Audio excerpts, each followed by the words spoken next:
Hi అండి, నమస్తే. Welcome to our channel. మా దగ్గర చూడండి వర్షం ఎలా పడుతుందో. వారం నుంచి వర్షాలు ఇలానే ఈవినింగ్ అయ్యేసరికి వర్షం పడుతూనే ఉంది. ఈ వారం ముందు ఎండలతో మండిపోయినాం. ఎప్పుడు వర్షం వస్తుందా అని ఎదురు చూసినాం కదండి.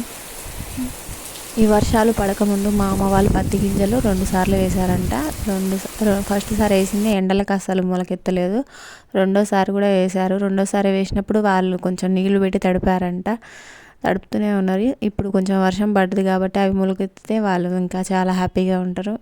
ప్రతిసారి దున్నడం మళ్ళీ అవి మొలకెత్తలేదని మళ్ళీ పత్తి గింజలకి వీటికి వాటికి అంతా ఖర్చు అయిపోయి వాళ్ళు చాలా ఇబ్బంది పడ్డారు. ఈసారైనా మా అమ్మ వాళ్ళకి పెట్టిన పత్తి గింజలు మొలవాలి, ఈ వర్షాల వల్ల అయినా. లేకపోతే మళ్ళీ వర్షం ఎక్కువైనా ఇబ్బందే, తక్కువైనా ఇబ్బంది. రైతులకు వర్షాలు ఎక్కువైనా కష్టాలే వస్తాయి, తక్కువైనా కష్టాలు వస్తాయి. రైతు జీవితమే కత్తి మీద సాము లాంటిది అనిపిస్తుంది కదా.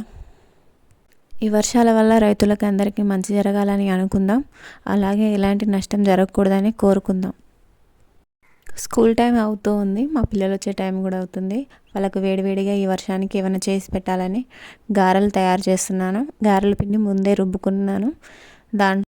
దానిలోకి ఆనియన్, పచ్చిమిర్చి, జీలకర్ర, కరివేపాకు, అల్లం వేసి రుబ్బుకున్న పేస్ట్ వేసి కలుపుకొని పక్కన పెట్టుకొని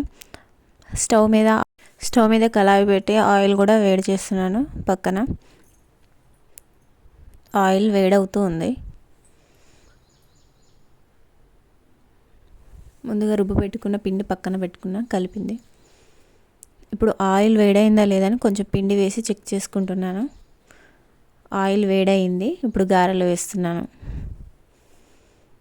మా పిల్లలు స్కూల్ నుండి వచ్చారు. వాళ్ళు ఫ్రెష్ అయ్యి హోంవర్క్ రాసుకోవడం స్టార్ట్ చేస్తున్నారు. అందులో ఇక్కడ గారెలు వేయడం కూడా కంప్లీట్ అవుతుంది. వర్షం పడేటప్పుడు ఇలా వేడివేడిగా ఏమైనా చేసుకుంటే బాగుంటుంది కదా.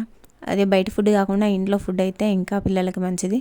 గారెలు కూడా రెడీ అయ్యాయి. ఇక్కడ పిల్లలకి పెట్టిస్తున్నాను. పెట్టిస్తే వాళ్ళే తినేస్తారు. ఓకే అండి, మరి ఈ ఈవినింగ్ నాకు ఇలా గడిచింది. ఈ వీడియో కానీ మీకు నచ్చినట్టయితే లైక్ అండ్ సబ్స్క్రైబ్ చేయండి. నన్ను సపోర్ట్ చేయండి. Thank you for watching.